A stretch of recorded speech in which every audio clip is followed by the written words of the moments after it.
আমার সিচুয়েশনটা এমন ছিল যে কোনো একটা কারণে আমি শহরে গেছি। তো শহরে যাওয়ার পরে কাজ শেষ হওয়ার পরে আমি একটা জায়গা থেকে বাসে আরেকটা জায়গায় যাবো। এই ৪-৫ কিলো রাস্তা। আমি বাসে না গিয়ে আমি টাকাটা সেভ করার জন্য আমি হেঁটে, হেঁটে যাইতাম।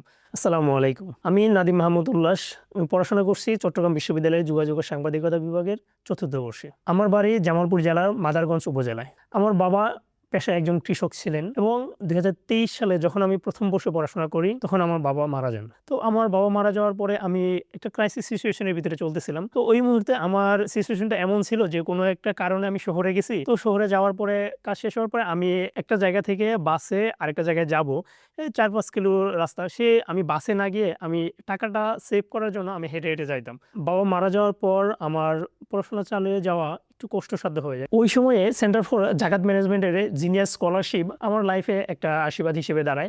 যা আমাকে পড়াশোনা করতে এবং আমার মানসিক চাপটা কমাতে খুবই সহযোগিতা করে।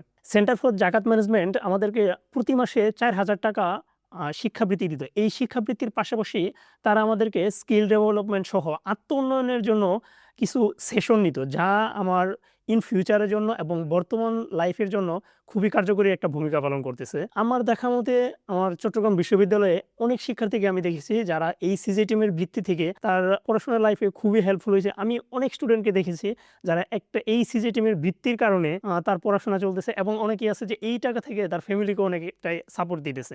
আমার ইচ্ছা আমি ভবিষ্যতে যখন আমি একজন জাকাত দাতা হব, তখন আমি সেন্টার ফর জাকাত ম্যানেজমেন্টে আমি আমার জাকাতের একটা অংশ সেন্টার ফর জাকাত ম্যানেজমেন্টকে দিব এবং আমার মতো যারা স্টুডেন্ট আছে তাদের পাশে যেন আমি দাঁড়াতে পারি। আমি যেই সিচুয়েশনটা ফিল করছি তাদের জন্য এই সিচুয়েশনে না আসতে হয়, তার আগেই যেন সেন্টার ফর জাকাত ম্যানেজমেন্টের মাধ্যমে তারা একটা ভালো পর্যায়ে যেতে পারে।